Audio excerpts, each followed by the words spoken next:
To enjoy this and other great episodes on Patreon, check out the link in the description and subscribe via the Black Kluge tier for full access to over 100 exclusive episodes. For those of you who would like some QF swag on Teepublic, t-shirts, magnets, mugs, what have you, also click on the link in the description. Makes me feel like a... You know what, though? But none of that stuff impresses me. I'm not a big star effer. I'm not really... Stop it. Just stop. I'm not into it. Stop, please. You think I'm a star effer? Please. Why go? Because I've gotten friendly with Kira. She lives in my neighborhood. That's because you're a star effer. No, she invites me to a million things. Why is that a star effer? She's a nice girl. What were you doing this weekend? I'm really into the internet now. I've developed a love of the internet. And I can't stand that this schlub, Phil Graham, is screaming that we have to censor the internet. It's repulsive to me. It's repugnant. Listen, I'm very well versed on the new technologies. You know what a SIM card is?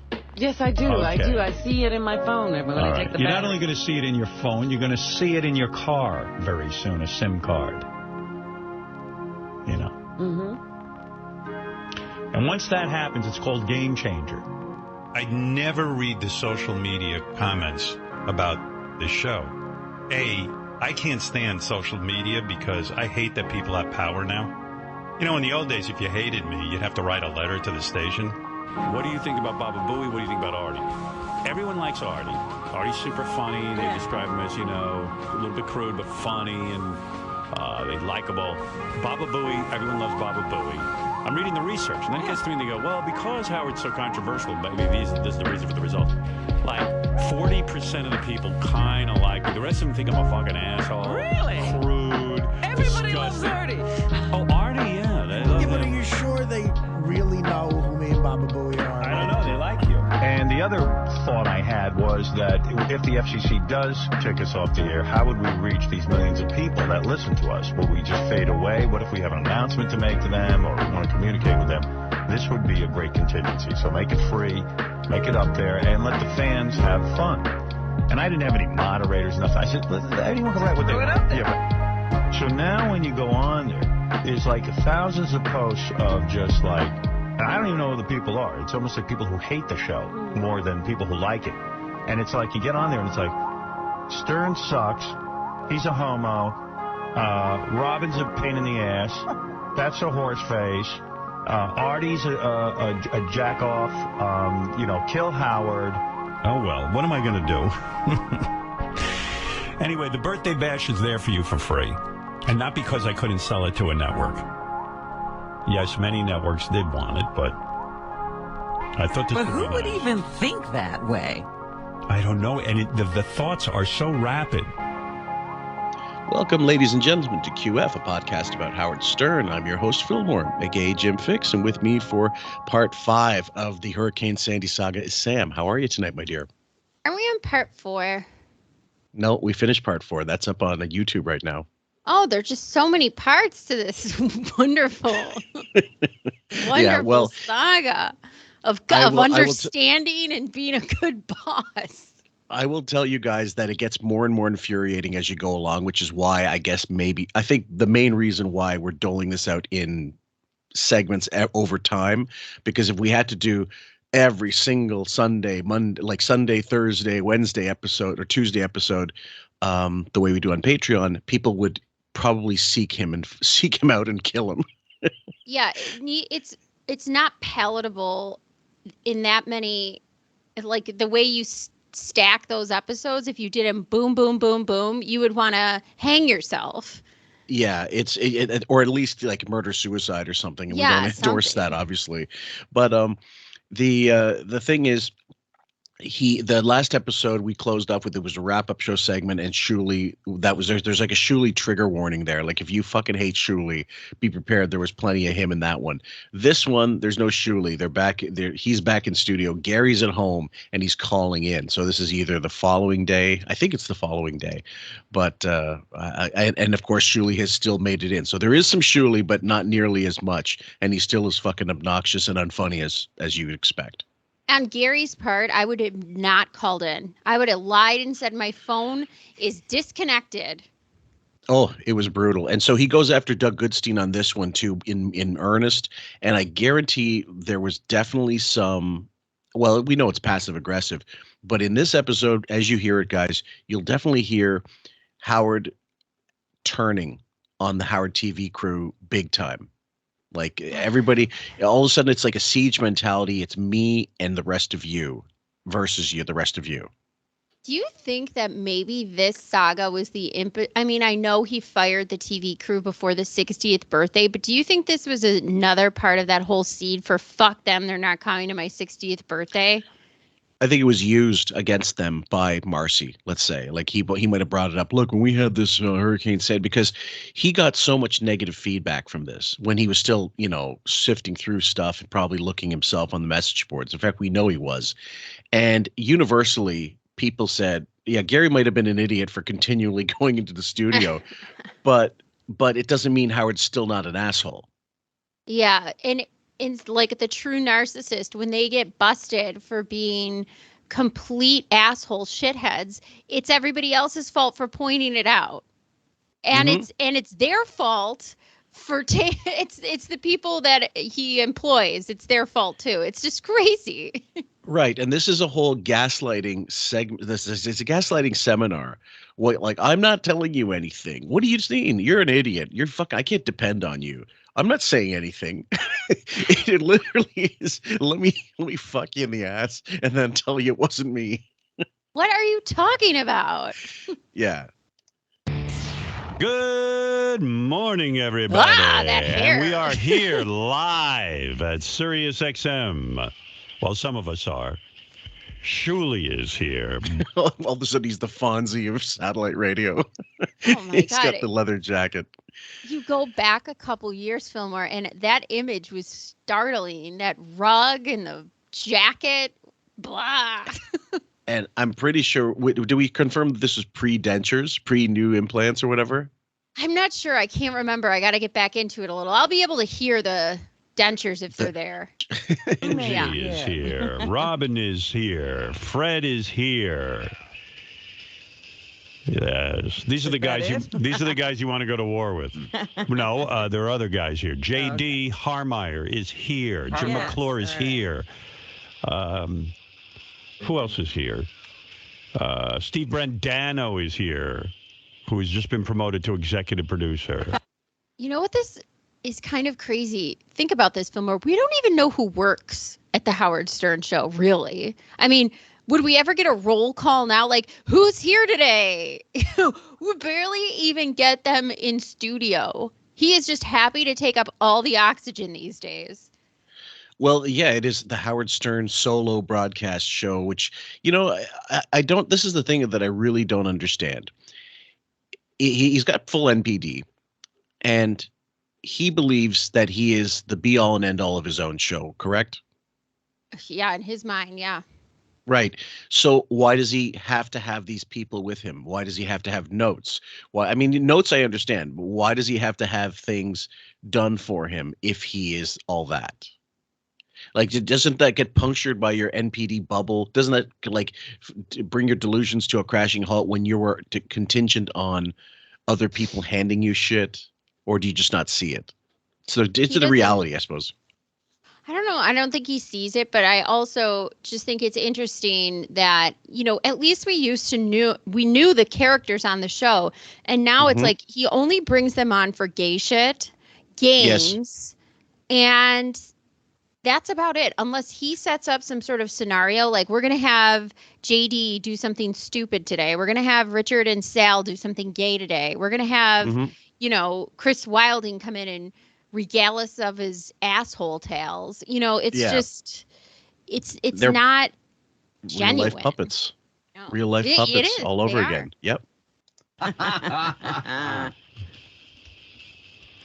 Ganji here, oddly enough. He's running. I guess my question was going to be, why doesn't he really do it by himself if he thinks he's all that? I guess at the base of it, even through his delusion, he knows he needs all this shit. Well, it would have been the perfect opportunity for Sandy. You come in by yourself in a bunker and show us what you got, motherfucker. Yeah. Let's bring you back to Detroit radio. Yeah, do it. Come on, spin those tunes. Yes. Whole show by himself, practically. It's so weird. So many people around here were offered a hotel room to stay in and do this show, and For the life of me, I don't understand why they. Gary was like, "Well, I have to be with my family. I have to protect my house." And how are you protecting your house exactly? That's why I kept asking that question. How are you going to protect the house? Such a pussy. I could turn on the generator. And I love all the people who write me an email. You're very mean to Gary. It's like, well, yeah, you're probably going nowhere in life too. You know what I mean? You're probably a loser too. I just don't have that mentality. Okay, what's so the you mentality? Well, you're going to be a loser too because you called in sick during a fucking like a what do you call it, a statewide emergency. It's not even calling in sick. It's, hey, by the way, the bridges and tunnels are shut down. We're not supposed to be driving anywhere. Yeah. But I'm going to go for some crap satellite radio show. It's like, the thing is, I don't believe this was pitched to him. Like, it wasn't like someone in the back room said, you know what would be great during this whole thing is if you showed up and berated the fucking staff, the ones that didn't show up. And, that'll be really funny. That'll create some harmony in the workplace and everybody will get a big kick out of it. And the ratings will go through the roof. This was literally him. Like, if someone said, you can't have your blue cup today. What the fuck do you mean I can't have my blue cup? That's exactly what this was on a larger scale. Yeah, it is. And, even when he just said, they said we were going to get like some hotel rooms or something. Yeah, that was the plan that you guys on a whim decided. What are you talking about? The last minute contingency plan. Was the last minute. We didn't even know if Tim Sabian was paying it for out of pocket expenses at that point, Right. So because that Titanic, you didn't plan for this. Yeah. That's why this is happening. That tourist vessel that they're looking for now that went down with the Titanic had more contingency plans. I know. That is so. I just, they were saying who was on board that submersive, and they're all billionaires. And I was thinking to myself, this is what you get with stupid rich money. You go $250,000 to look at some hunk of fucking metal that you could have seen on a James Cameron movie, and you didn't have to risk your life. Shut up. That's what I didn't understand. I guess that's what stupid money does. I guess you go, you know what? It's not enough to see 8K video taken by this very same company that's on YouTube. You want to go in shitty screens on board and look at some different footage of the same thing. You want to go miles underground. You have no idea what's down there. Totally dark. Underwater. Pressure. I know. All you have to do is turn on YouTube or pop in the Titanic DVD. That old lady looking at it in the beginning of the movie. There's perfect footage of it. Yeah, it's not. I doubt it's going to be. Well, it might be improved as long as it lasts. But the Reddit, of course, is right on top of it. One of the guys posted, when can I get a tour of the tour boat for touring the Titanic? Oh man, I know it is. It's got to be a terrifying way to die because you're losing oxygen by the day. So you know that you're coming up on your last day of oxygen. You're probably, they might even be sleeping at this point because once it gets so low, I think you fall asleep, right? No, I think something happened and it imploded. And then the time it takes by the time you've realized it, you're already dead. Like it's that with that kind of pressure, I think it's something like 110, 115 times the normal pressure of being in the water. You're made into mincemeat, I think. And so if that's the case, and so they're looking and anyway, guys, I hate to bring you down on that topic, but one of the other things on Reddit was the Titanic claims another bunch of worthless billionaires. Oh my God. Like, you're supposed to have compassion, but for the rich, for really stupid rich people, which I was talking about this with Len. Wouldn't your instinct be, we're going to go in this little coffin with we can't really see anything except on video screens anyway, I believe. And there's very good chance that we will not ever, there are more chances that we won't survive this than we'll come back alive. I know. I was watching the news reports and those things they have to sign before they go, and it's like death, waivers. death. Why would you do this? And then on top of it, this thought's really bad. But when they were explaining how much money each one was worth, I kept thinking, wow, somebody in that family is throwing a party. Well, you think the wife is For the inheritance? Oh, fuck she's yeah. she's crushed. No, I think that what what was it? I was just thinking about it. The this is what I wrote. The sub used Elon Musk's satellite technology to communicate with the service, but when the occupants wouldn't pony up for their blue check marks, checkmate. Should have did it beforehand. I was also thinking, this reminds me of that asshole Jeff Bezos who's like going up in his dick rocket. It's like the same concept. If he exploded like the Challenger, I wouldn't give a fuck. Most people wouldn't. No, people with working class people wouldn't give a flying fuck. Anyway, guys, so they're on a different scale. Another rich asshole with complete delusions here that we're covering, and expecting his peons to come in. But couldn't Howard? Don't you just wish he was one of those rich assholes who like to do things like this? Like, please God, be on the submersive vessel in a coffin and not be found. Right. In Oscar the Grouch's garbage can, basically, and then or going up to climb Everest wearing nothing but Speedos or something, I mean, or those blue trunks. So I think I did Photoshop of that already. So I think the comparison is like you expect everything to go the way you want. These moneyed people, these rich assholes, and I feel sorry for their families because that is brutal no matter how much money you have for them. I mean, obviously it's gallows humor, guys. Maybe it's too soon. I don't know. Maybe it's not soon enough for some of you, but the whole point is they thought their money was going to protect them. They thought that if you pay $250,000, you're shielded with like greenbacks. The greenbacks will float you to the top. I guarantee you they looked at that waiver the way you download an app and just say accept and you don't read the contract. That's the way they looked at that fucking waiver. I guarantee it. You're right. Yeah. Yeah. So let's continue with some more The King of Delusion. Hey, Gary called me last night, in the middle of the storm, big storm. And he says, what is the mechanism by which you are coming in? What mechanism will help you to determine when you are coming in? I said, what? Okay, that sounds like Bowie making another stupid statement. He didn't mean to see. He said mechanism. If Howard's correct, but he probably meant to say what's determining whether you're coming in. What do you basically? What's your criteria for coming in? Not your mechanism.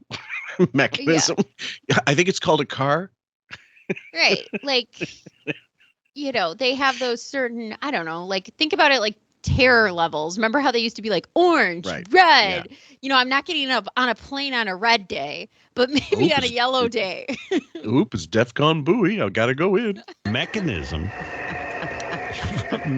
will determine when I'm coming in. Wow. I said, here's the mechanism, Gary. I'm going to get up tomorrow. And if the world's still here. If the world's here, I'm going to go over to Sirius and do a radio show. I don't know. That's my mechanism. Well, he was asking me again, what mechanism is he using? Right. To determine. And I was just like, I don't know how to answer that question. I'm not your daddy. I mean, what do you want me to do? I don't know how to answer that question. Who am I supposed to direct that question to then? You're my boss. You're the one that wants us here. So what do you want me to do to determine? What is it? Listen. From Gary's refrigerator to this, to an actual state emergency, from top to bottom, a rudderless ship. No kidding. He's like Dorothy before she, gets conked in the head and goes to Oz. She's just like blowing around trying to get the doors, the cellar shut. That's what Bowie is right now. Yep. I told you, take a hotel room in the city and be here. That's what my father taught me. My father made it into work no matter what. Well, I used to work in hospitals. There was no such thing as, you just don't come in. I mean, meanwhile, Robin's at home right now, by the way. There's the irony. She should shut the fuck up. That's a great point. I always forget that when we do this, is that she's not even there. No, she's been on an and keep in mind, guys, this wasn't a contingency. She was on an ISDN since she got finished with her cancer surgery. So she was always, and that was the stupidest thing. You announce she has cancer. And then you keep her off the air, but then you act like she's in studio when she's clearly not. Why? I know.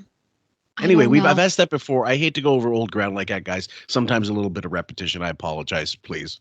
Doug Goodstein hasn't been here for 2 days. That is one dude. If I'm ever in a war, that's the one dude. Yeah, I'd rather be against him. He has got to be the biggest fucking pussy on 2 feet. He's and I'm not. I mean, I love that. His analogy is always about if I was ever in a war, go to war, be in the trenches. Right.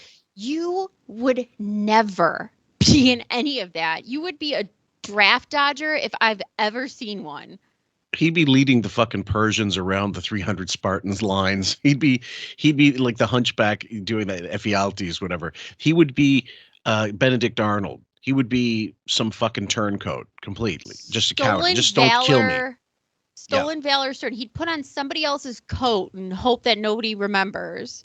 Yes, he'd be Robin at the end of the marathon with all the gear, covering up her number and her face. Hiding her fucking head behind 2 big bagels. Wearing coveralls, like bringing coveralls to hide everything about her. Yesterday, there was absolutely no issue with getting in and out of the city. Well, how would he know that, Bull? Well, I mean, there's no guarantee. Yeah, well, how would you know it? You left after your show was finished. You literally left at noon, and the thing started in earnest around 4 something. That so he went in. He must have like a direct. I'd love to know what the situation is. His limousine, that they actually, as far as I know, the car goes in the elevator with him. So parking garage, car.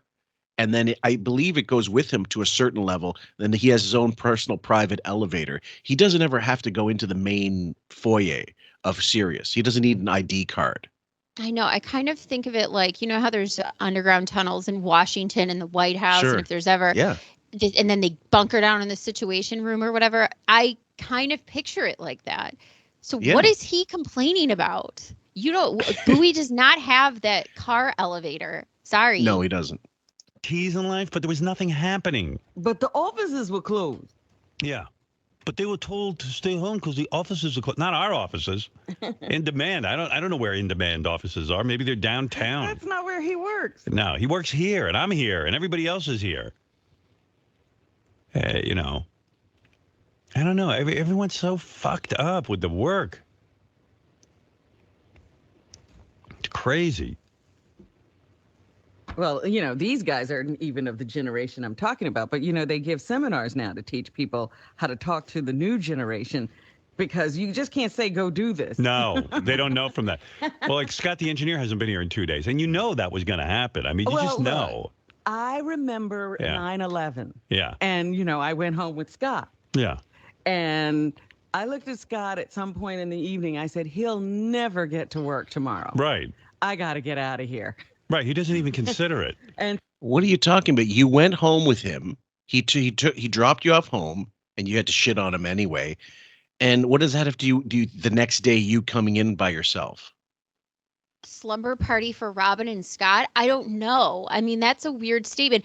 By the way, what seminars are these two ever going to about how to talk to the new generation? Is that where you got all your tips on how to sexually harass your staff?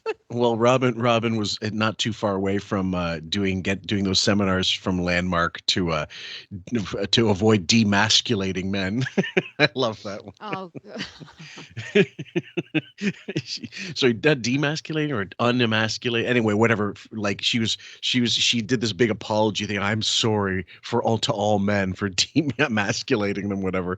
And I remember it was kind of like it was right before she went in for cancer, and then afterwards she still had like an apology round with Jackie and a few other people.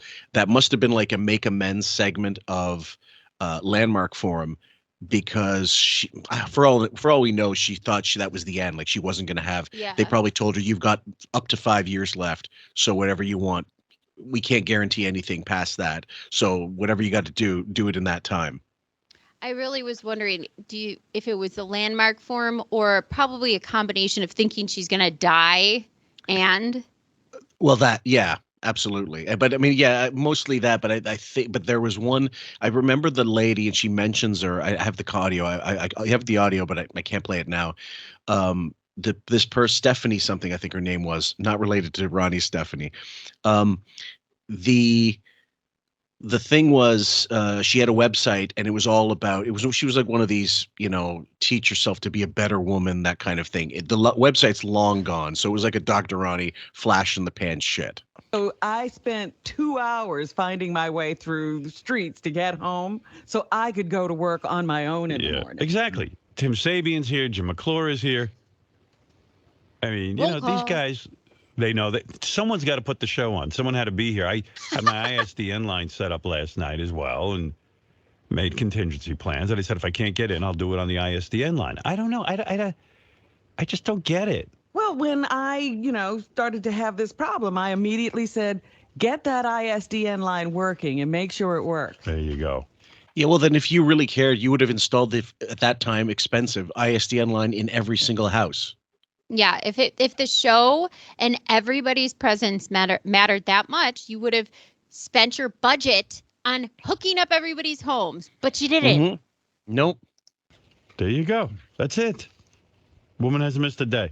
I mean, Robin's here, whether there's illness, I don't know. Somehow she does it. She's here. She's got the ISDN line. What is he That's talking right. about? He's nuts. Yeah, no, this is complete delusion, and it's driving over a pothole and acting like you just didn't destroy your fucking axle. I know, and you're right. Who decided that it was a good idea to just keep doing roll call all morning? Who's here? And then basically bitch and complain about something you can't do anything about. Do you think why bother coming in then? Right, and don't address the fact that in-demand staff were told not to by the higher ups. They're saying, no, we're making an executive decision that has to be made. You're not going in. We don't want to be anybody. We're not going to be liable for you guys going in. So don't go in.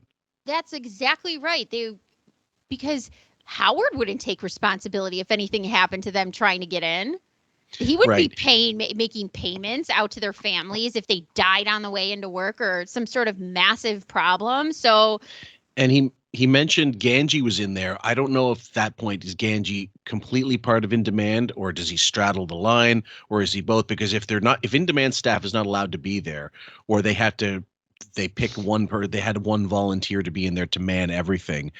Okay, maybe that's the situation. I'm not sure exactly how it worked out. Doug, unfortunately, I don't think maybe he does in later wrap-up shows. I'm gonna have to dig that up. Explain why it was possible for Ganji to be there when everybody else said no. Maybe it was a seniority thing. That still doesn't make sense to me. It's either all or nothing.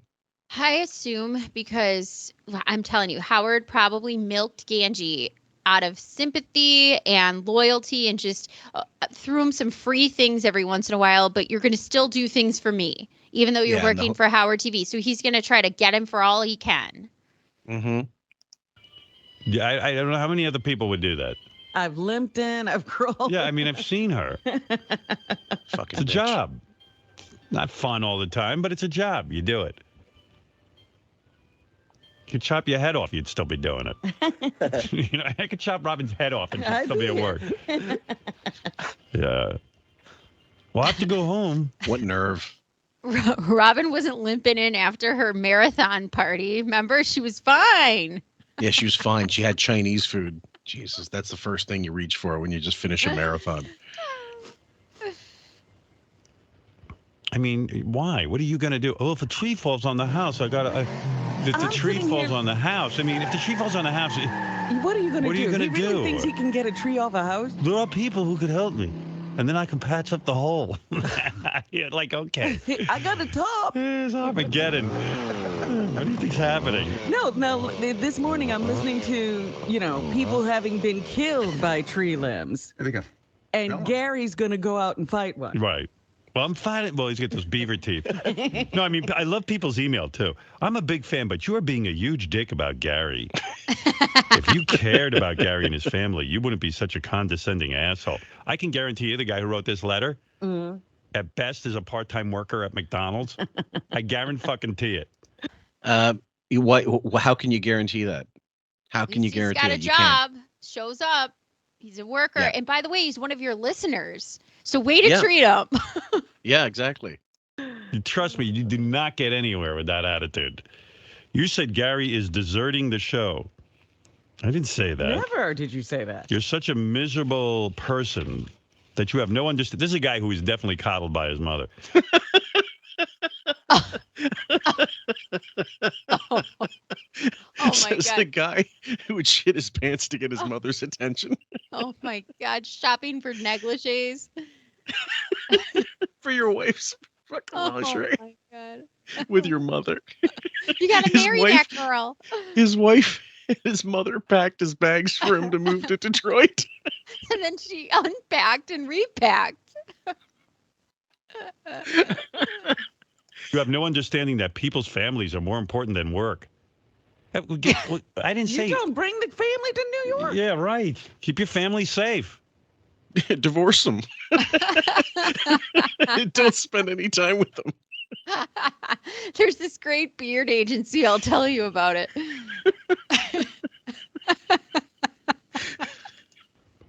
Go out and slay the tiger. Most people care about their homes and family. Well, what am I going to do? Am I going to rebuild my home? What am I, Amish? This guy wrote, Gary's a dumbass. I've been through 3 hurricanes in which the eye passed over my head. The only reason I stayed was because I had no homeowner's insurance and nowhere else to go. Gary, listen to Boff. You can rebuild a house, but you can't replace your life or the lives that you care about. Being 10 stories up in New York City would be a smarter thing to do. Yeah, I said, if you care about your family, get Mary and Lucas in here and put them in a hotel, which we're providing for you. And forget the house. Yeah, and the house will be fine. Well, this guy obviously gets it. Oh, so he brings up the hotel like that was a sure thing. But remember at the beginning, he was like, what is this thing about the hotel or something? We're going to put them up. Yeah, foot the bill for the hotel. Bring the family in there and everybody stay in there. Meanwhile, there's like a 3 occupancy. You have to get a suite because there are 4 of them, and who's paying for that on Bowie's salary? Come on. Yeah, and fuck your dog because there's no way that dog. Those animal lovers Stearns, they're not going to let you bring your dog. Not a chance. Gary, don't fall for Howard's nonsense. Yeah, when the boss is a bad man. Right. Can I depend on you? Howard's an asshole. There are millions of listeners who can't wait until Beth leaves him. Oh. That day is coming. There's some guy on Twitter wrote, I hope Beth dies in the storm, and I hope your parents die in the storm. Those are your fans. Yeah, those are my fans. People are so... Then I looked up the guy who wrote that, and he's up on some sort of charges or something. I don't know.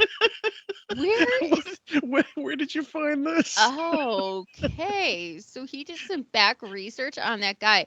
I wonder what his law enforcement's connections are, because you can't really get people's rap sheets unless it's something in the news. Yes, and if the person's posting as themselves from Rikers Island. That's probably, it's just so crazy to me that he just said that. Does he really He just made know up a that? lie on the spot, of course, about, like, okay, I listen, I'm my Perry Mason attorney looked this guy up and, he did some research and this guy's doing time for fucking extortion. So fuck him. Yeah, it's probably made up. Just like, remember he used to say, I'm going to find this guy. Remember when they used to be mean to him on social media and he'd say, I know who you are. I'm finding you. I have people looking up the people who bully me on Twitter. Bully. That's the word he used. Here's a question for you. It's in a serious manner. Do you think at this point, it's 2012, whatever it was, end of 2012, that at this point it was a struggle for him to find positive email? Yeah, I do. So he's reading the negative. He only reads 2 negative and 1 positive. But I imagine the ratio was more like 9 to 1. Every year it goes down. Every year that Artie's been gone, it's gone down. I guarantee it. Definitely. And do you think that, I don't know, maybe I'm sure there's always a couple people there. Even when we covered this, there were people on our own Patreon who were like, listen, I hate to stick up for Howard, but he has not understanding at all the point of this. I know, it's crazy. I don't even bother with that. I'm just like, whatever, blowing that comment off. Yeah. I think that every year too, it builds with the audience the level of dishonesty and not transparency. So you have the Artie going into the ether, no transparency, no mention pretty much after the first few months. And then you have all these like kind of side characters going by the wayside, like Dominic, Then you have Robin having cancer. Now she's at home. Things are weird. Nothing's being talked about. It's like, so these secrets build, and then you have Hurricane Sandy. And I think people just fucking unloaded because it's a combination of all of it. Yeah. And I mean, the storm affected quite a few people. It wasn't just the New York City area specifically. It was all over the eastern seaboard. So whoever was affected.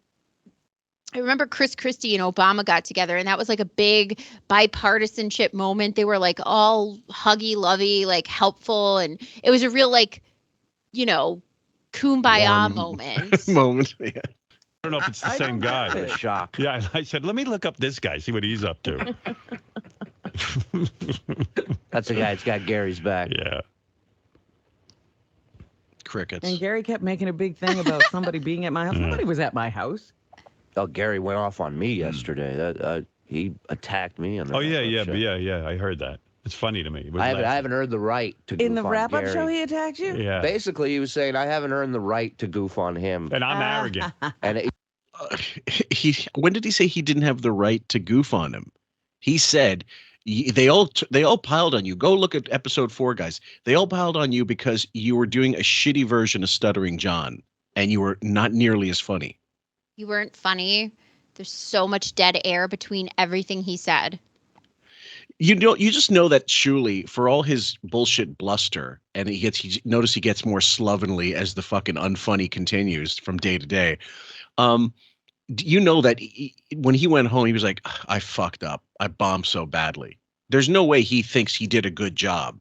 Unless he's as deluded as Howard. But you know that he went home to his wife and said, fuck, I missed my shot. I didn't shine. Well, get up tomorrow, honey, and you're going to do a great job today. Here we go. Yeah. Today. The wind's whistling through the house. Yeah, but in reality, he's really pissed at you. Right. And he doesn't have the cojones to come after you. Right. So he's going to go after me for doing my job. Right. Which is entertaining you, as far as I'm concerned. Exactly. You're my audience. Exactly. What? You're you're supposed to be in the news. Your job is not entertaining Howard. Your job is to entertain us, Shuli. That's your job. And you should have been fired ages ago. No kidding. Alabama, here you come. But it's just crazy to me. He's sitting. It's not funny to explain why you're being picked on. It's not funny. Nobody feels sorry for you. You were a dick to Gary and you weren't funny. Now, if you performed well, that's a different story. But you sucked. And on the wrap-up show, he's owning it, but here he's acting like the little fucking injured fawn. Like, Gary wouldn't let me bust his balls. You said, I haven't the right to. He didn't say anybody you would have the right to. He said, just expect a little backlash if you go after these people that you're throwing under the bus. I mean, from the start, Shuli would do that. I remember one time he called in and he had a game, something like, I'm going to tell you some things Ronnie said at the party, and you tell me if you believe that he said them. And it was all like stuff with the N-word, MF N-word, Do you think he said it? Or Howard's like, yes. Do you think he said the C-word? Yes. All these things. Like telling on Ronnie before he was even on the show. He was still living in Vegas at the time and being, he must have attended some function with Ronnie there and decided, I'm going to narc on Ronnie. That's so wormy, but what a surprise, because he is one. I just think, bring your A game today then, Shuli. But no, he comes in and he's whining, whinging little fuck. Yeah. No one would respect it. At least go in there and own it. Like, just stay the same way you were on the wrap-up show. Still, no one's going to laugh, but at least you're going to be staying the course that you originally were on. Now you're going under this like little hiding under a tarp and going, oh, look, I'm in now. Who's looking to Howard and like begging for some kind of cover, like some help because Gary was going after me. He's chicken shit now because he knows he blew his load, throwing them all under the bus by being in there and shitting on them. And thinking Howard's going to he's going to bestow some extra fucking blessings on me because I showed up.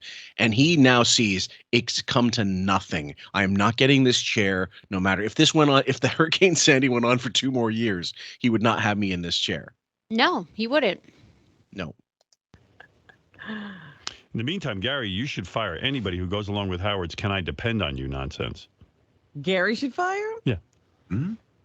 Quit being an asshole, Howard. This is a huge storm. Wall Street shut down. All schools in New Jersey are closed. Tons of other businesses are closed or workers are working from home. Give Techno Beaver a break. It's fine. I told him, go home. What do you want from me? He wants to be home with his family in case of emergency. Doug gets him to hold up with that family for like he doesn't even give a second thought about coming in. You know I'm what sorry. He's doing. Kudos, Doug. Doug's the smart one. If I could really slap up Doug right now and bring him in, I would. Oh yeah, big time. Watching TV. Yeah, I mean, what is he doing? Games. Yeah, what is Doug Goodstein doing? No protecting the family going on. Why? I just want to picture Doug right now listening to this with a big bowl of corn pops, watching fucking whatever on TV, doing nothing and laughing. Yeah. I'm getting drunk all day, you loser. Oh, fuck yeah. He's running around with those bug eyes of his, taking fucking pictures. Yeah, he's probably photographing or recording the storm. Putting all those precious baby clothes in a higher ground. So I'll tell you what it is. He doesn't want to miss the storm. He's like having fun in the storm. Yeah, he's taking the photos. Yeah, taking rainbows. I know exactly what the fuck this guy's doing. Yeah, this is Shuli shooting his wad. Like he's already fucked up. He's fucked on everybody in the back staff for an attempt at the brass ring, and he failed. And now he's like, well, I'm going to be eating shit the rest of the time I'm here. And I'm certain after this, I'm sure Bowie had no time for him anyway. But after this, I'm sure if it was the case, and we discussed this, I think, a little before, any endorsements, any gigs, if Gary knew about it, he was not going to pass him on to Shuli just out of spite. And I wouldn't blame him. How many ideas do you think ended up in the waste paper basket in the writers' meetings from Shuli after this? And I also have to say, so glad he brought up the baby clothes. Way to bring back the hits, Shuli, you fucking turd. And Howard didn't even pick up on it. That's how bad it is. He just let it sit there.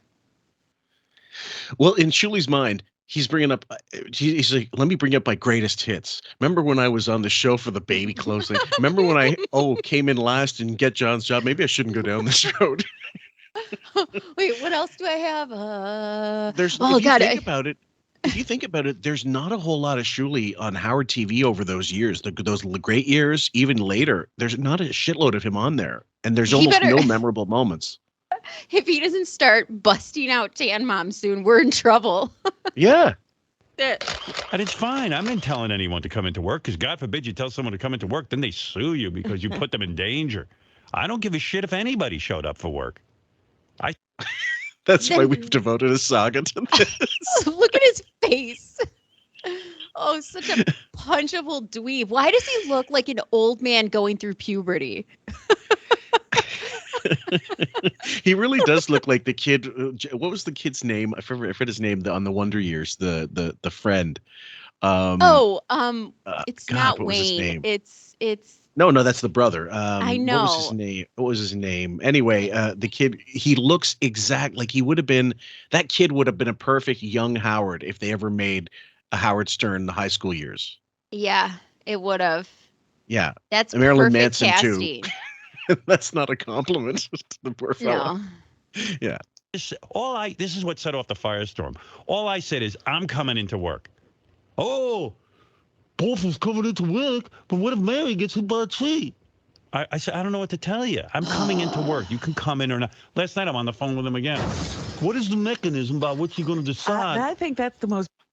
How many drops can we have of trees falling on things, wind whistling, and this motherfucker talking about tree jokes and trees hitting houses? We're on number 200. Well, have you laughed? Like, this is the thing. You did hear this before, okay? And we've listened to bits before, and we still laugh at them, right? You know, that we do Beth's Secret Stash, those episodes, or we play things that we know are kind of iconic to the Stern world, right? And we enjoy them every time we listen. The Blue Eye, not the Blue Iris, the Kathy Jones, already laughing at Kathy Jones. Things that were like evergreen. You're listening to this now, and like, I know you. If you found something really funny, you're going to fucking laugh. You haven't laughed at Howard's thing, except ironically when he puts his foot in his mouth. Of course. I laughed at the first time we did this saga. The part, you haven't heard in a while when Fred's playing the trampoline noises, and I'm thinking about Gary just flying away with that trampoline. The imagery of it, it was funny. But then they keep hammering the same joke. And Yes. Shuli's supposed to be there so they don't keep saying tree jokes. Right. Do something. No way. And also the dynamic has changed though. So it's not even that he can't, he couldn't, Artie would, if Artie's role changed on the show. It used to be sort of a quick one-liner when there was a pause.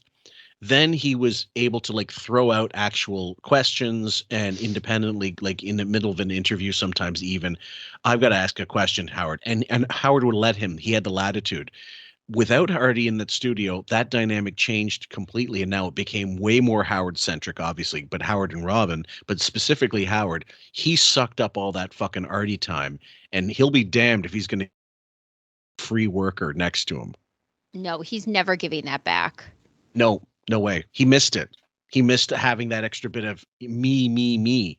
And I'll tell you what, not only did he miss it, but he hated the adulation Artie got from taking that time away. And big time, and any hits he got by not having him back, not even allowing him to come back and say goodbye to the fans, that kind of thing. Nothing, just sweeping him under the rug. It was must listen radio. Mm-hmm. And then it became must sell radio. Beautiful sentence. Give us another tree joke. Yeah. Yeah, and I was just like, I don't know, Gary.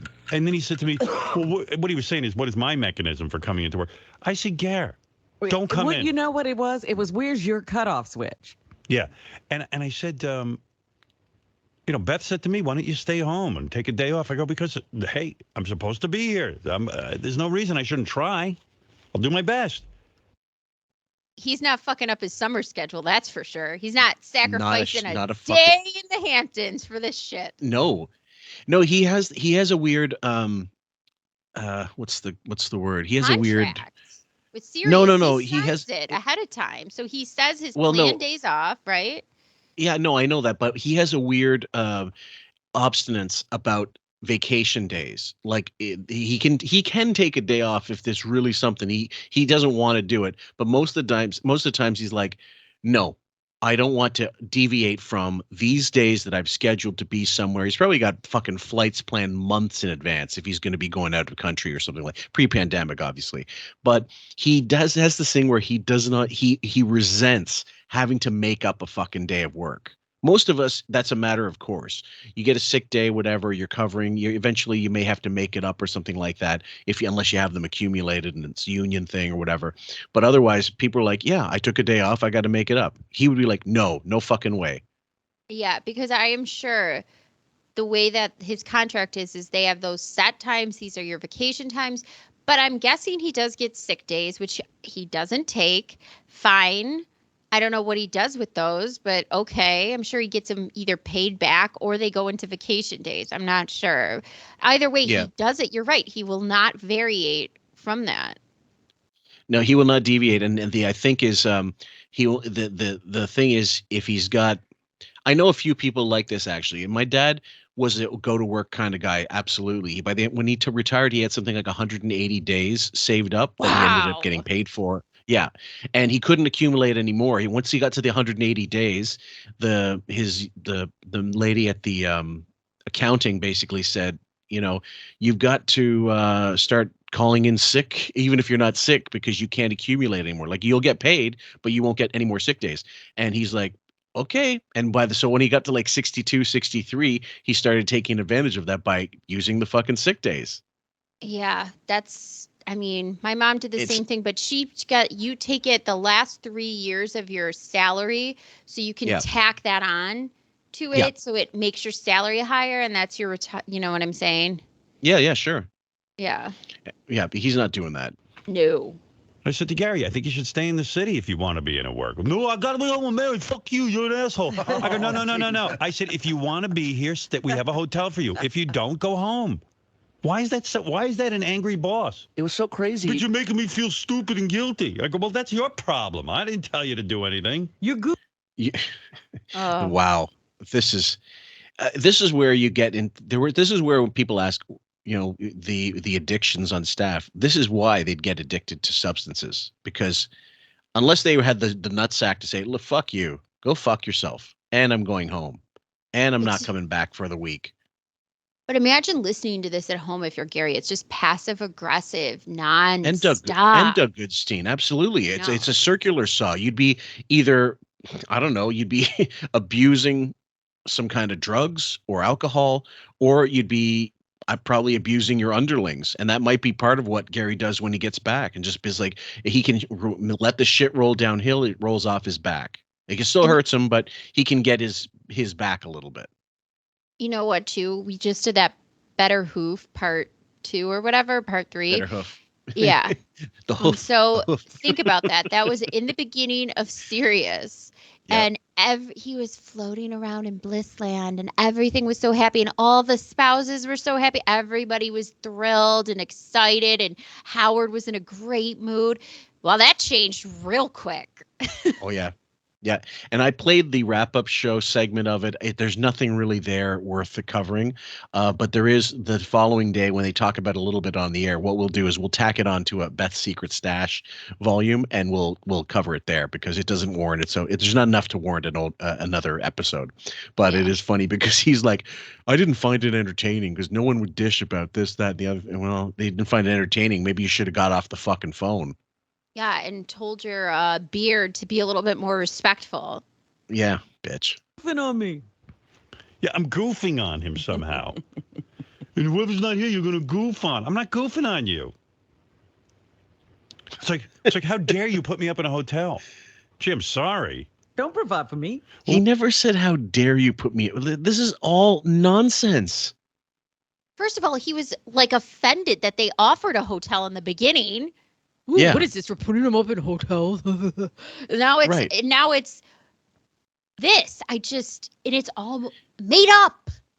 Well, the other thing is you're supposed to tell your staff, listen, we are getting hotels. It's up to you if you guys want to take them.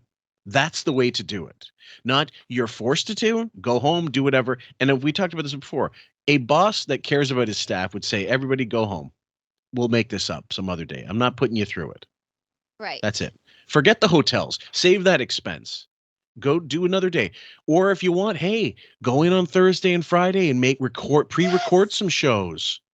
Yeah. If things are shitty on Monday, Tuesday, Wednesday, we'll come in Thursday and Friday. Done. Right. Get a couple back office people to be fake callers, which you ended up doing anyway, and then act like they're real callers for those Thursday and Friday shows and act like you're taking in calls and have somebody on the phones for those extra days that you're now off, but they're pre-recorded. The people on the phones won't have to know. They'll just say, yeah, I'll put you through to Howard, whatever. And then you put them on hold and never pick up on them because Howard's not there. You're playing a tape. No one's to know. Or how about just put your ISDN lines in. I don't know who did the wrap-up show at the time. John Hine, Bowie. Both. Both. Okay. Of them, yeah. Fine. Give them some ISDN lines and have a full day of requests. And let's have all the listeners call in their favorite clips that they want to fucking hear instead of this shit. And it'll be the best week ever. Yeah. Be a nice palate cleanser. Oh, yeah. Big time. Family. Put them in the hotel. Yeah. I can't do that. We can't leave our house. You have staff. Why am I being attacked? You asked me what you should do. I don't have do the anything. options you Stay have. home. I don't have I'm getting attacked by this fucking beaver face prick. Guys, you're gonna hate hearing it, but gaslighting once again, uber gaslighting. It's on a scale that I've never, in my personal life, I have never experienced this on such a level of so oblivious, like obviousness. Oh, I have, but it's really psychologically harmful. You have to walk away from it and take a break. Like you have to block the number, turn the phone off for him or whatever for a couple days and just be like, I am not dealing with this gaslighting right now. Like you are mental torture chamber. You do something wrong and you're the victim. It's like the most infuriating thing. And Shuli is doing it on a smaller level, but it's the same. Mm-hmm. Yeah, I think so. Turn on the sump pump. Yeah, I mean, what do you want from me? I got enough problems. I got to get myself to work. Then he laughs and he goes, I'm going to tell you who? I'm in the middle of my whole fucking alarm system is going off my apartment because it's a piece of shit, which I'm having ripped out. Oh, dear. Yeah, and there's water coming in through the window, and I'm sitting there. So there's water coming in through the window. So you're telling me you're telling us the storm is affecting you adversely, shithead.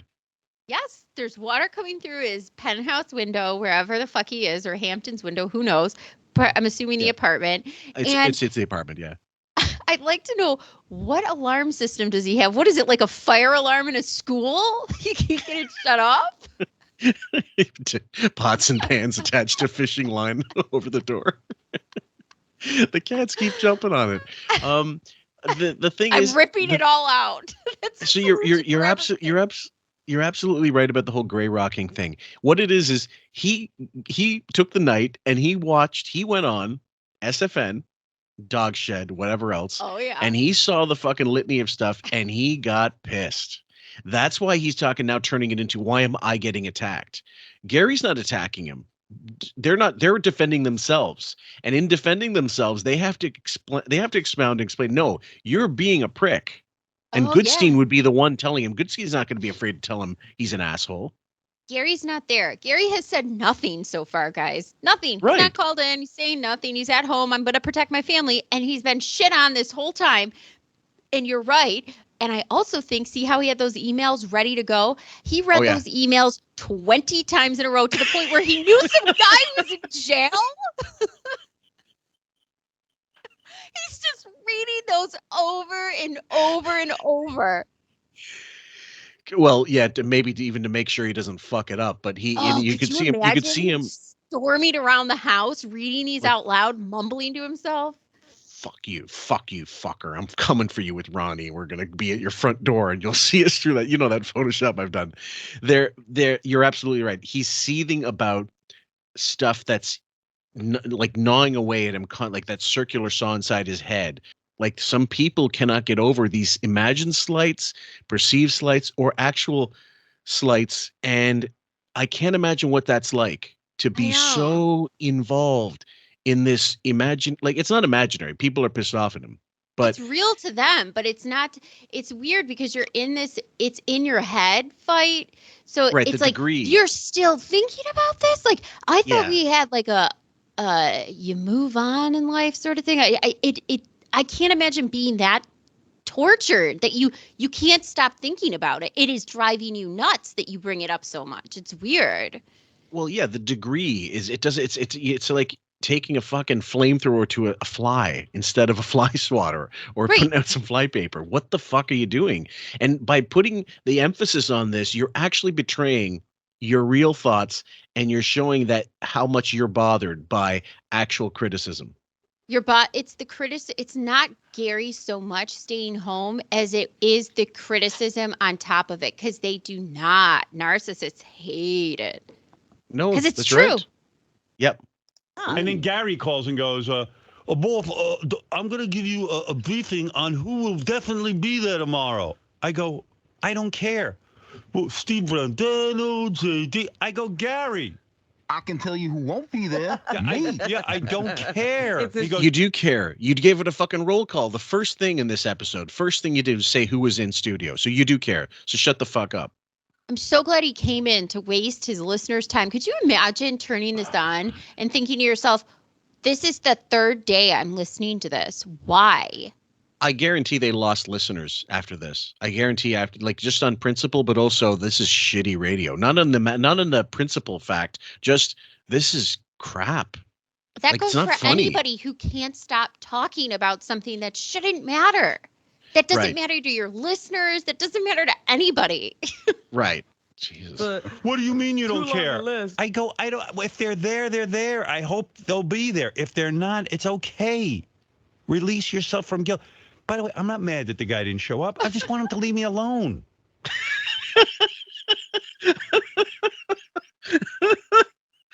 He's mental. I'm not mad at them. This, honestly, I'm getting kind of like Groundhog Day-ish. Like, no, what? I'm going.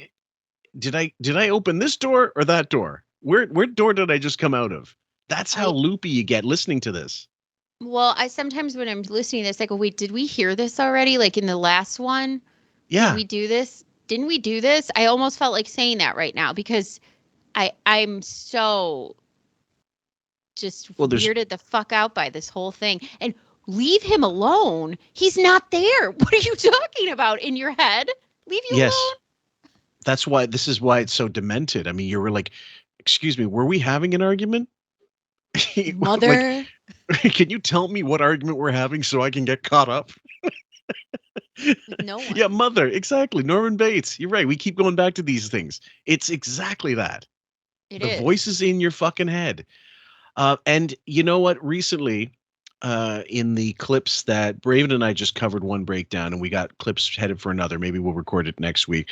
But Beth said recently, maybe you heard it, I hear him in my head when I have to go out or want to go out. I hear him in my head. And I'm saying that's the same thing he said about Ray years ago. That's a repetitive thing she's stated over the years that Mm-hmm. I know what he's going to say. I already hear him complaining when he has to go somewhere. Remember everything from like that graduation party they went to that she knew he was going to ruin, and the vacations that he doesn't want to go to California, and it's going to be, you got to will yourself not to be sick and all this stuff. Like she can already picture the hellscape she has to go through every little fucking second of her life.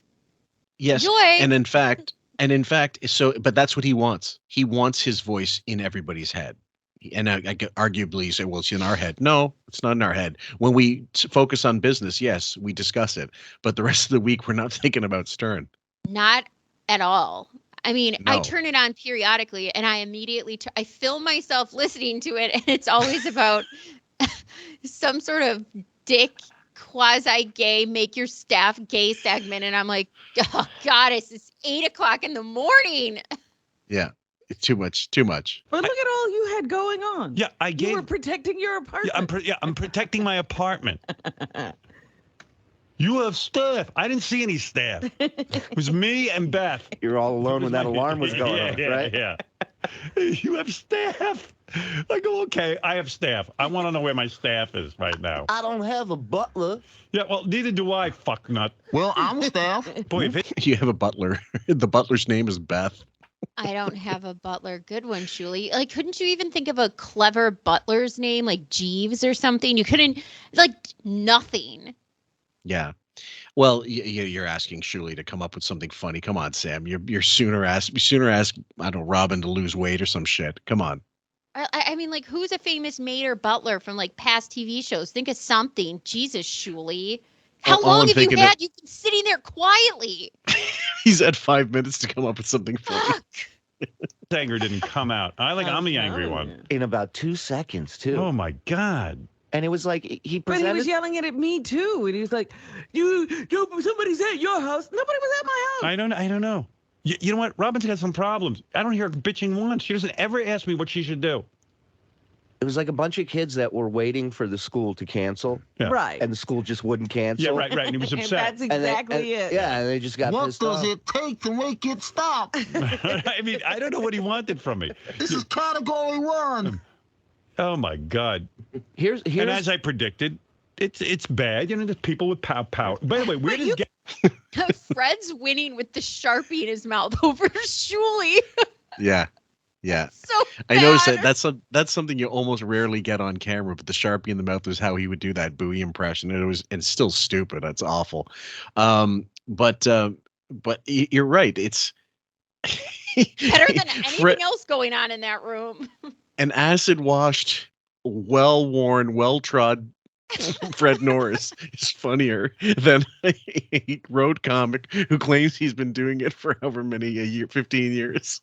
It's like dragging old Groucho out for one last encore, for fuck's sake, and it still beats Shuli. Howard, we're gonna be going to a hotel, and that was pretty expensive.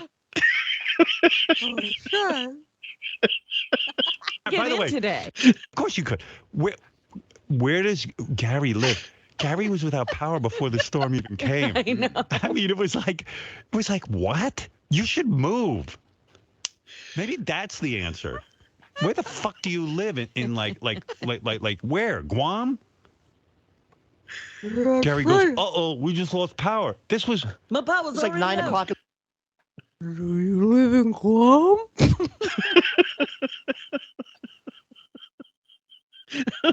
This is so stupid.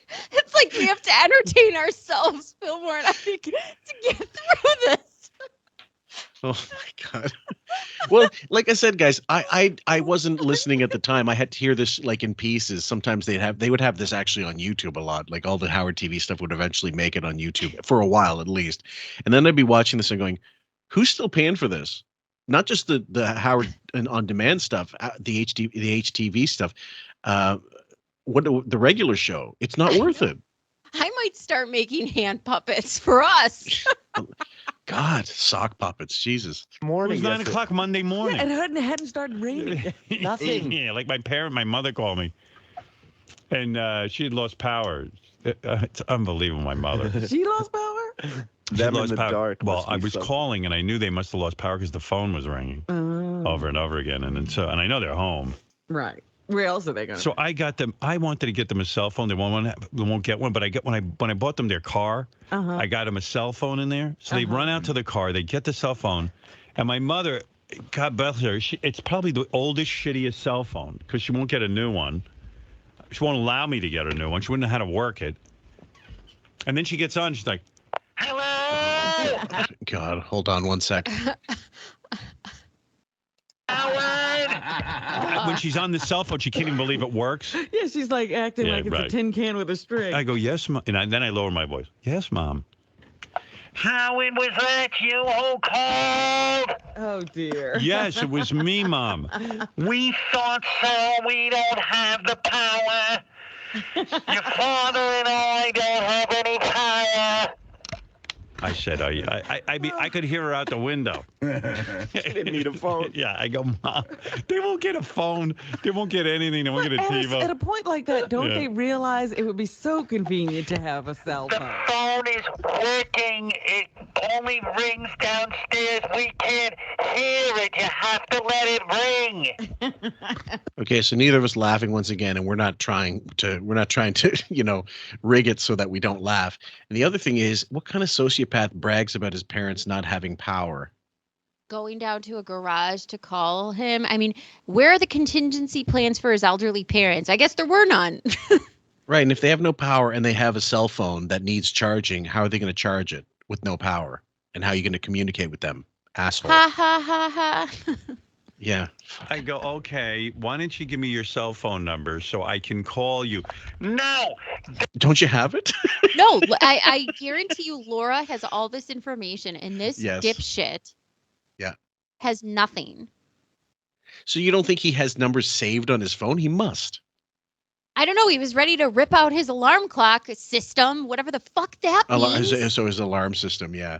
And then they don't know how to use it. That's ironic, considering you don't know how to use anything in your fucking house, including a washing machine which is now pretty much push button. Literally is push and go. The only thing washing machines don't do now, even though you can preload them with soap, is they don't load themselves with soap. Eventually that'll happen, and eventually the laundry will walk its way into the washing machine, and you won't even have to do that. Yeah, well, that's what he's hoping for sooner than later. And big time. I mean, yeah, he can't make coffee. That was remember, that was a big segment last year. Oh, massive. He split the atom when he figured that one out. How much water are you supposed to use? What? And also recently you heard the latest episode with him talking shit about Beth's pre-diabetes, right? Yeah. That made me laugh hysterically because they clearly are two fucking nimrods. What person in their 50s? She's 50 or 51. He's pushing 70 now. Mm-hmm. What person doesn't know you need fiber? What person doesn't know that you can't have just sugar? Well, in her head, all she cares about is not being fat. That's right. This is what's worked for her thus far. Fuck the nutrition. I need to look like a skeleton. So to please him, are you on board with me when I think that it's all like he's given her passive aggressive comments about food that when she actually ate food back in the day, and say you're putting on too much weight and stuff like that, or being that controlling. I think and that's he's why very she's like, I've got to controlling. maintain this figure because he likes them. He likes his women, emaciated. I think it's that, and also he doesn't eat. So there's never a time where I think it's like they're sitting down and thinking about meals together. Like, hey, what do you want? Do you want to go grab some? There's never any of that. So when are the two of them ever eating? So if he's denying himself food, she must also do the same. Otherwise, he'll get angry because I can't eat that. Why should you be eating that? Think about how he blew his stack over Lucky Charms. Yes. God, that was something else. Call us. Yeah, we don't want the power to run down on the phone. We're going to turn it off. We'll use it to call you. Oh, my goodness. All hell was breaking loose. Yeah, I for said, our okay, ears. whatever. Yeah, big time. I don't know what to do. So my head's spinning, and I'm worried about my parents, and I'm worried about this. And then Gary gets on with me. I'm going to give you a list of who is going to be present. Oh, fuck It gets all off. official. It's mechanism time. Yeah, I'm like, Gary, what do you think I'm going to do with that information? Really analyze it. Don't you want to know who's going to be there? Are you fucking kidding me? The first thing he did was read off the list about who was here today. So I guess that information was a good segment. Thanks, Gary. Yeah, 15 minutes later, he's back to this again. 15 minutes, guys. Oh, he really cares about his parents with their garage cell phone. Yeah. I'm like, no, not really. But don't you need to know? He was like fucking in a panic. Like, don't you need to know? And I go, no, Gary, I don't. I said, please don't worry about it. I said, you're home, relax. Keep your family safe. And if a tree falls, be sure to chop it down. Meanwhile, I was thinking about Gary, meanwhile, so worried about his family being safe. He's got this big fucking trampoline in the backyard. Yeah. He wouldn't move. And on the news last night, there was some... I should have brought like a big stump in here, and every time he does a tree joke, I'll whittle something. I have a fucking whole creatures everywhere made out of wood. Well, we should have our own sound effects for the tree or something like that, like wind chimes or something. I don't know. Yeah, that's a great idea. I can add them in post. Trampoline in his backyard that, of course, became like a missile. Right. Because the trampoline was airborne. Yeah. And, of course, it goes into his neighbor's house. That's what I said to Gary yesterday. I said, he's talking about, you were talking about it hitting his house. Yeah. I was like, what about your neighbor? Oh, forget it. So then I'm like, and then this one guy's trampoline ended up in the phone wires. That was in Staten Island. Yeah, took out the phones. Yeah. That trampoline. A giant trampoline. It's just hung on telephone on all the electrical wires. I'm on the trampoline. And that's why they don't have any power. Yeah. Yeah, and he's all worried about his family. So take in your fucking trampoline. That he doesn't do. I took him my lunches. Quit being an asshole, Howard. This is a huge storm. Wall Street shut down. All the schools in New Jersey are closed. Tons of other businesses are closed. Or workers are working from home. Give Techno Beaver a break. I gave him a break. I don't know what he wanted from me. He was bothering me. Fillmore, I can't. It's the same thing. It's the same conversation. This whole saga is the same conversation in his head over and over and over again with different sound effects. It's horrible. And it is horrible. I hate the fucking morons, adults who don't take down trampolines when there's going to be a hurricane. What kind of fucking person are you? It's like smoking a cigarette, filling up your tank. I know. What the fuck is wrong with you? There's going to be a hurricane. Oh, see that trampoline outside. I better leave it up just in case, something Just fun happens. Yeah, exactly. He had his choice. Stay in the city or go home. And I didn't bust his balls at all. I just said to him, can I depend on you to be here? And he said, ooh. I mean, I don't know. What am I supposed to word it? Something else. Well, that's the thing. I think in his mind, if you would have just said, are you going to be in tomorrow? Yeah, well, I'm sorry. I don't talk the way he wants me to. That's not your mechanism. And why get mad if it's just the same question, just directed in a different way? I've been a listener for 20 years. This is the first time I've been compelled to write. Howard and Robin were totally out of line the way they spoke to Gary, another guy who was coddled. Guarantee you this guy doesn't have a good job. Everybody's working at McDonald's and has mother issues, Fillmore. Right, that doesn't agree with him. And note, so I started. The ratio was 2 to 1. Now it's like 7 to 1. Yeah, it is. And it's so funny. He only can do ad hominem attacks that are imaginary. He Yep. can't really, he can't delve into the issue that they're bringing up to him. Like, do you think maybe for 5 seconds, if this many people are bringing the same issue up to you, there's something there? No, they Yep. all are part-time McDonald's workers fucking with mother problems. Fuck off. Yeah.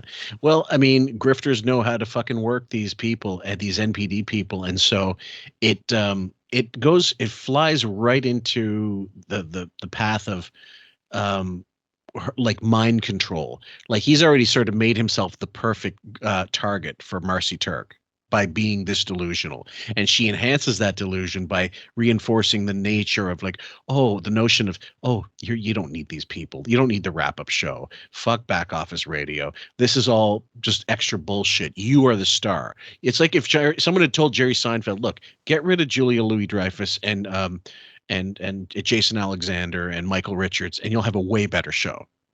Seinfeld would have been off the air inside of a second. Yeah, because Jerry's character is nothing without them. Nothing. He was the least interesting character. He was just, he was George Burns. Gracie got all the lines. Like if you want to go into it, you need a straight man. Yes, it's true, but they're important only in the context of togetherness. When you take away all these parts, they don't seem to be that important anymore. No, and you know what, Marcy Turk? I just realized this. She is like the Meghan Markle and Harry's like the Howard. Like, you don't need the royal family. We can go to California, make a bunch of money, and be super popular on our own. You don't need these people. You don't need that family behind you. We could do it all by ourselves. But come on, Harry, let's go. This what I don't understand, because you bring up, and someone mentioned that what is this woman bringing up Meghan Markle all the time? Yeah. And what does she look like? Buffalo looks like. Yeah, because it has nothing to do with her look. She's a narcissist. It's a classic example. Listen to HD Tudor. He does a whole series on her narcissism. The person was asking what you looked like. Oh, I know that, but I'm saying because he assumes it's about looks. Like I'm threatened by Meghan Markle's looks. No, if she was a nice person who was pretty, like Kate Middleton, then there'd be no problem. Well, I think Meghan Markle's attractive, actually. So do I. Like but the problem is her personality must be incredibly repellent based on the behavior we see. Her behavior is abhorrent. Yeah. And so, I mean, like she goes in with Beth and with, well, not so much Beth, but definitely, what's her name? God, we covered, Hilaria. Oh, yes. You want to talk grifts. I mean, Christ, there's no shortage of, candidates. I'm sure I'm missing a lot more offhand. But what I think was, the interesting thing with that is Harry didn't realize if you're part of the royals, like you're you by separating yourself from the royals, you are going to get some media attention. Absolutely. And he did get a lot of attention for the split, if you're going to call it that. And then the controversy that comes from, the tabloids going, William and Harry don't talk about each other. And yes, guys, I know we're talking about the Howard Stern show, but we're also talking about stuff that interests some of the listeners. Sorry. And this is grift related. Yes. So that's where the comparison is. So don't get your fucking panties in a bunch. But when that goes away, all of a sudden now Meghan has to create more like controversy to further the grift or maintain the grift. And when that stops happening, and when you lose a Spotify deal and money stops coming in, all of a sudden you're left with a fucking piece of shit that no one really likes. That's saying that Harry had a sparkling reputation beforehand. He was the Hellraiser wearing a fucking Nazi uniform at a Halloween party. True. So, and the royal family is not exactly a shining beacon of fucking humanity. But he didn't realize he should have stayed with them if for no other reason than they're the royals. That's exactly right. And just like Marcy buttered up Howard to say, you don't need all of these people talking all the time. You don't need these extra shows. What's back office radio? Fuck the wrap-up show. We could just, it's got to be about you and these celebrities. And that's what's really going to make you shine. Ha ha. Yeah. Like, it's funny. Harry got the goodwill of being like a rebel, kind of going, oh, we understand. It must be hell to live under that microscope, all that. Initially, that's what I felt. And then now it's at a point where, oh, so you took this person's advice, and she must have talked him into it. Like, I guarantee she said, we got to get the fuck out of here.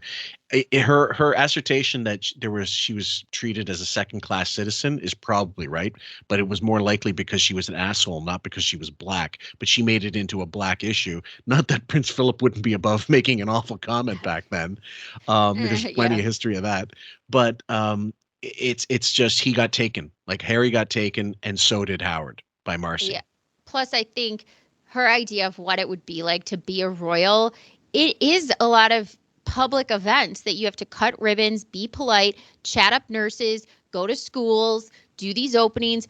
It's not all Katy Perry land. Like, you're not a celebrity that way, but you have more respect for being a royal. She doesn't want to do any of that. She couldn't even in fucking 2 years put out more than 12 episodes. Bye. Spotify called them grifters. No, there's a longer list for the royals of things you're not allowed to do than the things you're able to do. I mean, it really is very strict in terms of the protocol. So, and in similar, like in the parallel, Marcy created a list of what the staff can't and can't do. Yep. Started with the wardrobe, worked its way down. Like don't have, what was it? What was the one famous one? Don't have non-show sponsored mugs on hand, like not things with other logos, which I guarantee came from him, not from her. It was that, and it was the eating, like don't eat at the areas or anymore, the work areas, and you know. God, unbelievable. Jesus. Sorry, guys. A digression, but you know what? Sometimes that happens. He should have grown up in my home. This is a guy who's very satisfied working like a dog for some asshole who takes off whatever day he can get off. Howard denied that. I'll tell you how my father got his job. My father was a radio engineer, which was an okay job. Wasn't great. Back in those days, it was, listen, he made a great living for a guy, who grew up poor. Now he's saying he made a great living for a guy who got poor. But then when Ben dies, it's like, oh, he didn't make shit. Our house was worth this much. And I did the inflation calculator. I did all that shit. We'll talk about it, guys. But I want to let you hear all this crap right now in 2012. His flip-flopping on Ben is disgusting and despicable, considering Ben paid for his fucking college, his car, his gas money, everything he wanted. And that's what drives people up the wall. Yeah. And my father never missed a day of work. But this is what I grew up with. If he was being paid that day, he showed up. I mean, my mother would go crazy in blizzards. Remember when we used to have blizzards? Sure. My father would somehow get in. Well, he worked for a guy named Fortune Pope. It's I've got the name here. It's not the actual name is it's Italian, but I'll get Fortunato. Fortunato, yeah. Pope was a guy who owned radio stations, very wealthy man. I think he owned the National Enquirer at the time, or he owned all. Yeah, that's my cousin's middle name. Oh well, there you go. His father was Generoso Pope. So Generoso Pope Jr. They were pretty well heeled, actually. And there's actually still controversy going on with the great-grandchildren. In the New York Post, you can find a couple articles about money being missing and what have you. And they had mob ties. The senior had mob ties with Frank Costello, apparently. Well, the name sounds about right for that. No kidding. All kinds of things. Very wealthy man, Fortune Pope. And my father was a lowly engineer. And one day, this Fortune Pope calls my father, and he figures, uh-oh, I'm in trouble. This guy, Fortune Pope. You never get to talk to Fortune Pope. Right. Why is he? No one talks to him. He goes, what's your name again? Stern, right? And my father goes, yes. He goes, yes, Fortune Pope. He goes, you never miss a day, do you? He goes, that's all. And then very contrite, your dad. And then the Fortune Pope goes, where are you from? Oh, these are definitely the new teeth, because he's making that fuck up that he never would have made with the old teeth. Yeah. Yeah. It's the second time he did it too. I've noticed it before. I just didn't say anything because we were on to something else, but he said something so full that it was unbelievable. It drives me up the wall. No. So he says to my father, you're a union guy, right? My father goes, yes, I'm in NABIT. He goes, I've never had a union guy who didn't play. Like, you work too hard. These other guys, they don't. He goes, I don't know what you're talking about. He said, Mr. Pope, I'm very honored to work for you. He says, I tell you what, I like you. He says, I got a recording studio. It's not doing much of anything. I got nobody to run it. I want you to run it. I want you to be the. My father goes, I don't want to lose my place in the union.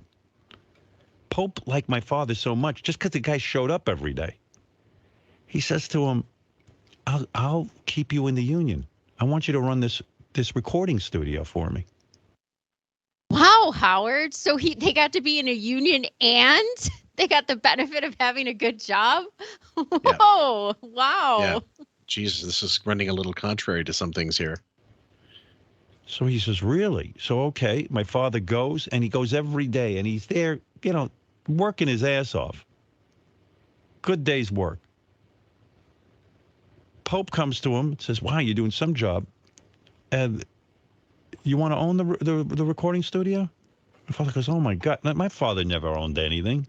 Wasn't a businessman. Didn't know what. Yeah, he let my like. father and the couple of guys who worked the recording studio buy it from him. So they'd have their own business. I mean, he even kept my father, I think, for a while in the union to make sure that he wouldn't lose his benefits. Mm-hmm. However, it worked back then. My father put in a certain amount of hours as a recording engineer and as a radio engineer. Okay. And he took 0 lessons from that. Yeah. 0. Listen to the reverence he has for this Fortunato Pope and how he treated his father and what an amazing thing and what an amazing gift that was to his life. And he does nothing like that for his employees. I'm going to argue it's not a gift because what happened was he in the end he said, "Oh, because you seem to be dependable and I don't want this, yes, you're like you still have to buy the fucking studio." Right, but there was opportunities, and they also wanted to make sure that I want you to keep your union position, right? Because it's like if you work for the county for 10 years, then you're in. You get your retirement. It doesn't matter how many years less or more you do. 10 years, you're in. Actually, now it's 5. Okay. It's 5 years. But he was making sure that Ben got to get all the benefits that he would.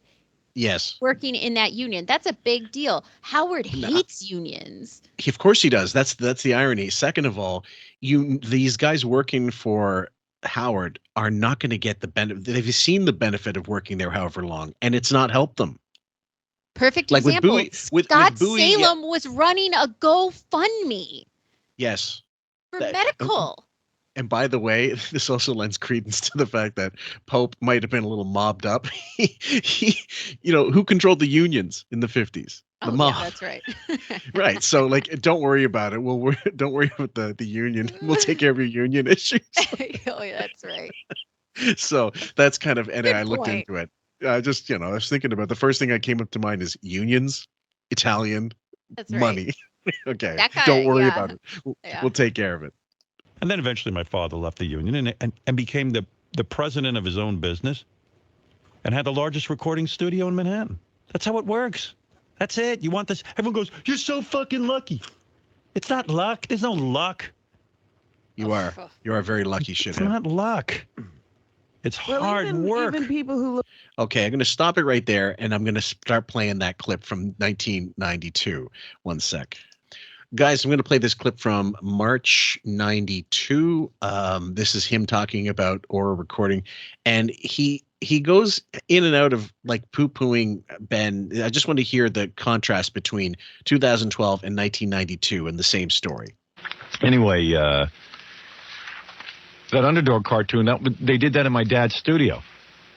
Did you know that? No. I should tell Underdog Lady that, although I don't know. Maybe that would win her over. Right. I used to go down and watch Wally Cox make Underdog. Yeah? Yeah, every once in a while I'd go down there and see it. I said, Wally. That's pretty fucking cool. I liked Underdog. Well, he poo-poos Ben's money and the amount of money he made. Meanwhile, at the time, to do that studio work for television shows was huge money. So he can't have it both ways where he goes, oh, Ben didn't make any money. He did make money. Clearly, he made fucking money. There's a lot worse ways to make money and a lot less of it that people were doing in that time period. Ask the factory workers how that's going. Don Adams was doing audio there. Like Don Adams was doing voices for Tennessee Tuxedo or whatever. Yeah. Like Cox. I used to watch Don Adams do King Leonardo in Tennessee Tuxedo. He was Tennessee Tuxedo. My father's studio was where they made those cartoons. My father had like a recording studio. Sounds more impressive than it is. He had like 5 partners and I don't know. Never seemed to make a lot of money. What did the partner see? Never seemed to make a lot of money. And then 2012, he made a good living. He made a great living. That he had all these opportunities and he never owned anything. And now he had the most successful recording studio in Manhattan, but now he never made a lot of money. Everything's Which is magic. it, shithead? Stole your word, like, Fillmore. Yeah. Were they engineers too? Well, it's a whole long story. My dad kind of got into it in a weird way. My dad was a radio engineer for this radio station. Yeah. And the guy who owned it at the time was Fortune Pope, who was the guy who owned the Inquirer, or his brother owned the Inquirer, Generalissimo Pope. He called him Generalissimo. It's like Generoso. He really Americanized both their names. Isn't that so funny? He did Fortune Pope, Fortunato, and then General. Right. But it was No, but it was Generoso. He never changed that. I know. Yeah, but you might want to changed it. Oh, he had to, yeah. Or something. It was a pretty wild family when they named the kids. Right. You know, I guess they knew they were going to be something. Fortunoso and Generalissimo, you know? Well, with that Pope last name, what are you going to do? Yeah, what are you, Bob Pope? So... I'm a Carol Pope from Rough Trade. There's loads. The Pope of Greenwich Village. You gotta get wacky. Yeah, so my dad worked for this guy, and he used to just buy stuff. He bought this dumpy kind of recording studio. Oh, right? Dumpy kind of recording. Now, mind you, you could be talking about before they turned it into something big. Maybe it was dumpy. Who knows? Like that could be very well the case. But he's not making it sound like you can't have all these people come in and it's a dumpy recording studio. No. And do you also notice the pace of his storytelling back then was much better? Oh, yeah. I mean, it couldn't get much worse than it is in 2023, but 2012 was a good indication of where it was headed. Oh my God. It's on slow-mo in comparison to what this sounds like. Right. Right next door to the radio station. You know, so he said to my dad, why don't you run it? My father said, nah, I don't want to run it for you because I'm in the union and I don't want to lose my union job, you know, working on the radio. So Pope really liked my dad. Instead of letting him run the Inquirer, though, he let him run the recording studio. He says, no. You go run the recording studio and you can also stay in the union. You don't worry about it, okay? And, you know, if things work out, then we'll work. You were right about the mob thing. You were right about that. Do you like your lasagna, Kay? You want your no-show garbage jobs?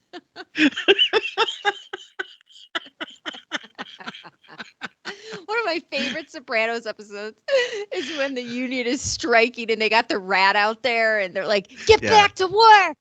Oh, God. Unbelievable. Fucking start hitting people. Yeah. So my old man started running it, and it was going really well. And my father got together with 5 other guys and bought the studio. Oh. You know, and that's why I needed partners. Plus, they were engineers also. Well, that's what I asked. Yeah. I wanted to know if he got together with a bunch of engineers and bought it. So it was 5 guys who got together and, you know, bought this studio and tried to make a go of it, which they did. Yeah. You know, once he saw it was working out, he bought it. So he never made big money. So if it was working out, that clearly means it wasn't a dumpy fucking studio. Oh, he's real poor, Fillmore. It's terrible.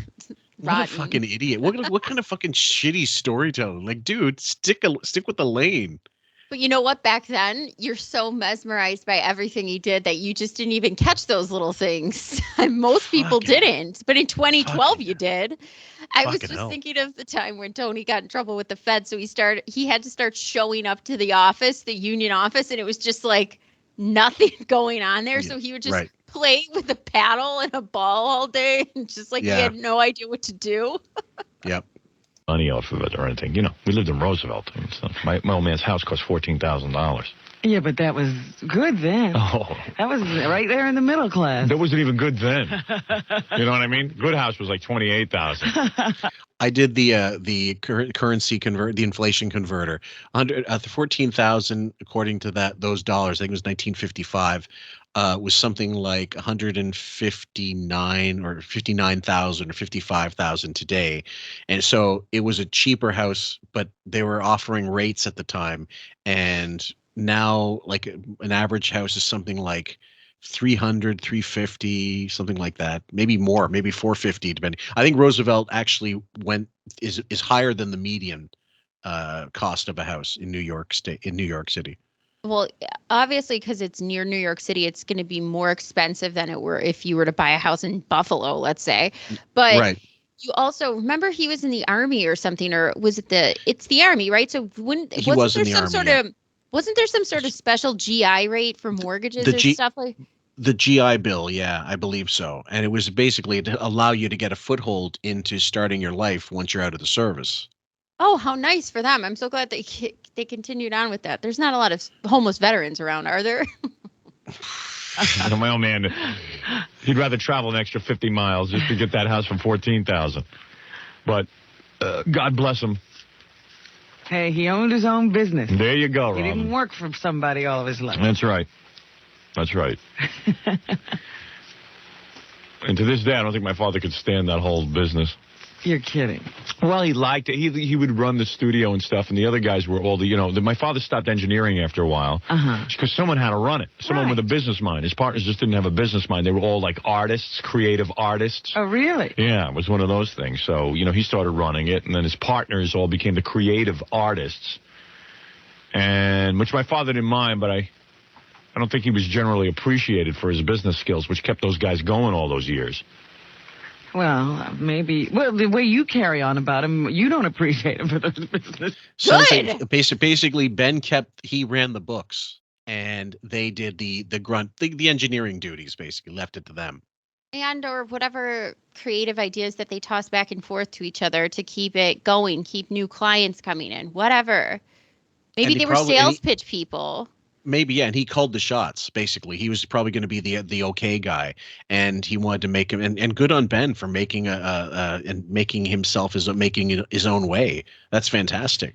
And even if it was dumpy or not dumpy, nobody was doing anything in it. Like that Fortunato Pope said, Ben got in there and they turned it into the most successful recording studio. So how is this a bad story? Well, according to Howard, that's what this Fortunato said, but it like clearly if Ben saw that it was making money, it wasn't dumpy, it was doing business, he wouldn't have bought it.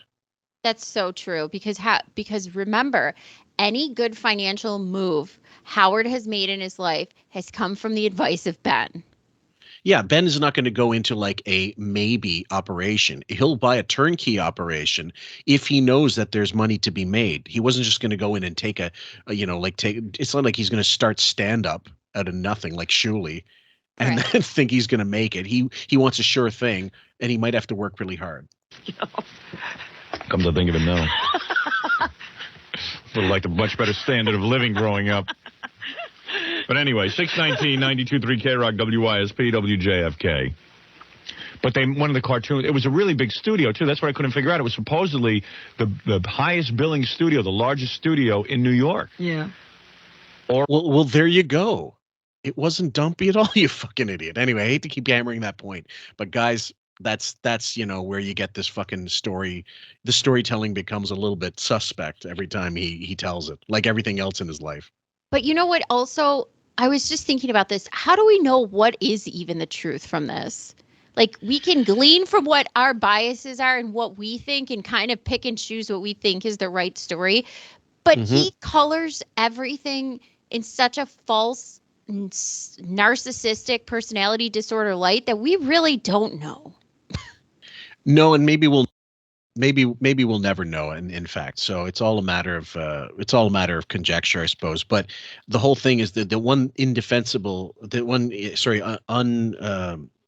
unassailable point is Ben made a life for him and his family. He paid Howard. He paid for Howard all through his life and probably bailed him out sometimes that we're not aware of.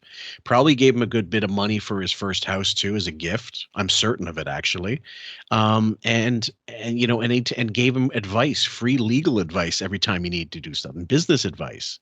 Yes, and he was a willing participant for all the shit he put them through on the show, and they loved it, and they were happy to support him, and he served our country, which is more than I could say for this stolen valor shithead. Yeah, and with one eye apparently, although he doesn't want you to remember that he said that.